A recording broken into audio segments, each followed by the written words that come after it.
Hey, welcome back. Welcome back to another video from Daisy ASMR. I hope you're doing great.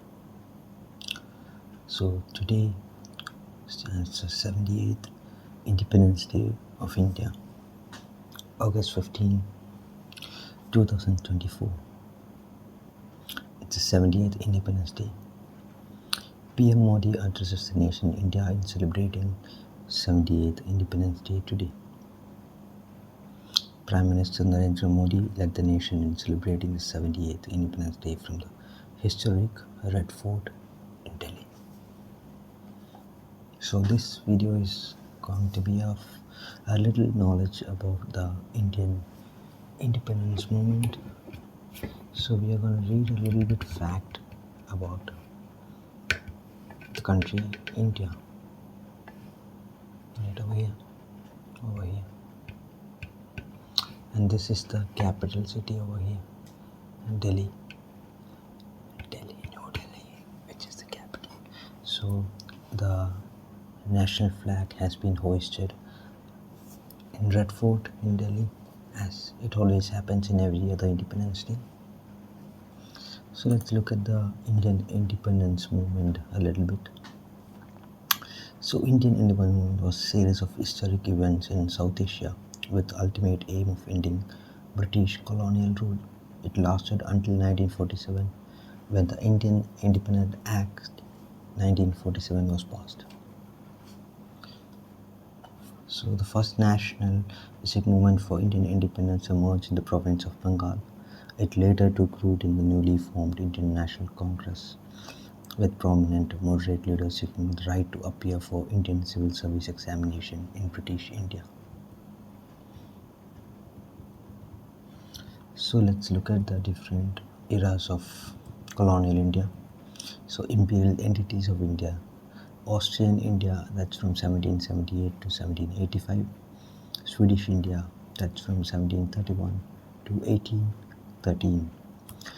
Dutch India from 1605 to 1825. Danish India from 1620 to 1869. French India from 1668 to 1954. Also, let's look at the different eras of British India, which is mainly it is colonized by British. So let's look at the East India Company in India. The East Indian Company in India is from 1600 to 1757. Company rule in India, that's from 1757 to 1858. British rule in Portuguese India, 1797 to 1813. British Raj, 1858 to 1947. British rule in Burma, 1824 to 1948. Princely States, 1721 to 1949. Partition of India happened in 1947, where India was separated as two different nations, one for Pakistan and one for India. Now if you look at that, it's kind of very long, the history is very long, so I'm going to take you through the very prominent parts, very prominent details from the independence movement of India. Alright, let's see.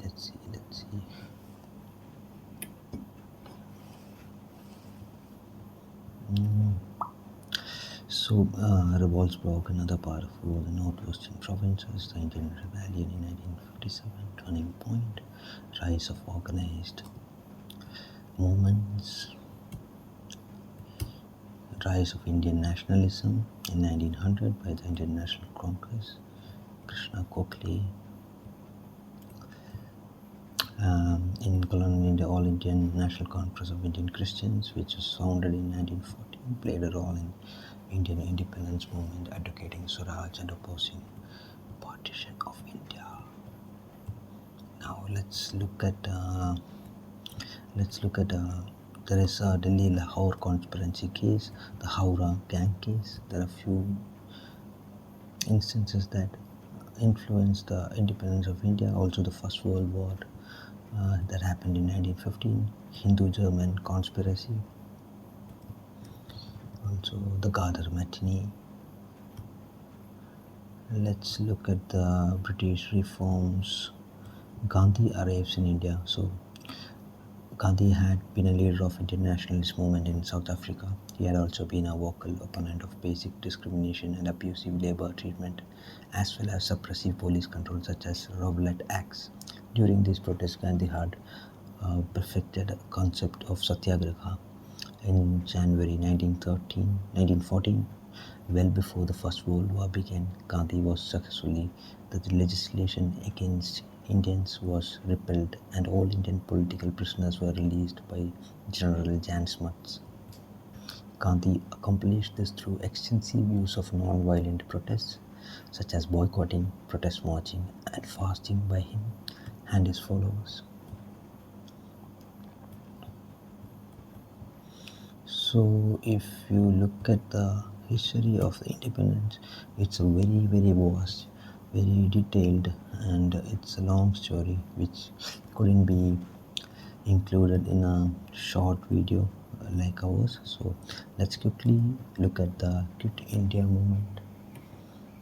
Quit India movement, also known as Bharat Chodo Andolan, was a civil disobedience movement in India which commenced on August 8, 1942 in response to Gandhi's call for immediate self-rule by Indians and against sending Indians to World War II. He asked all teachers to leave their schools and other Indians to leave their respective jobs and take part in this movement. Due to Gandhi's political influence, his request was followed by a significant proportion of the population. In addition, Congress led the Quit India movement to demand the British to leave India and transfer the political power to a representative government. During this movement, Gandhi and his followers continued to use non-violence against the British rule. This movement was where Gandhi gave his famous message, do or die. Do or die. And this message spread towards the Indian community. In addition, this movement was addressed directly to women as disciplined soldiers of Indian freedom, and they had to keep the war of independence to go on against the British rule. So the Quit India movement was kind of a final stage of Indian independence. It happened in 1942. So that is kind of the end of British era and India. And during the partition, Viscount Louis Mountbatten was the last British Governor General of India. So on June 1947, Louis Mountbatten, the last British Governor General of India, announced the partitioning of British India into India and Pakistan. If you look at the globe over here, you can see Pakistan, and this is India, and this is Pakistan. Pakistan, India. So Louis Mountbatten announced the partitioning of British India into India and Pakistan with the speedy passage of Indian Independence Act 1947 at 11:15:7 of 14th August 1947.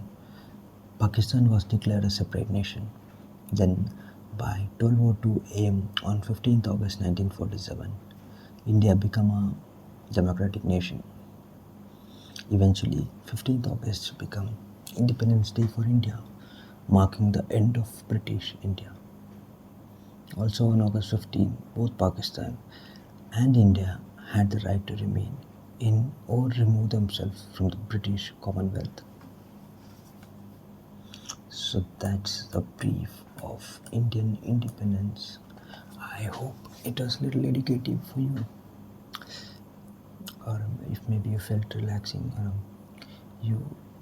I was able to pass some information for you. But I also want to mention a few good things that the British had done for India. The British rule in India had some positive effects as well, including, let's read through that. Okay. Economic development. British helped India transition from a barter system to a monetary system. which allowed for large-scale protection. They also built roads, railways, canals, which opened up cultural and geographical barriers and helped commercialize agriculture. Education. The British introduced English as the official language and opened many schools. They spread Western education and culture, which led to a decline in traditional Indian values and customs. Social reform. The British enacted laws to ban social evils like child marriage and sati and allowed Hindu widows to remarry. They also provided charitable aid during famines. So, sati and child marriage, which was part of the earlier generation, like old times in India, there used to be a custom of child marriage, and also sati is something when a Hindu widow is supposed to jump into the grave of her husband and she is supposed to burn alive along with her during the cremation of her husband.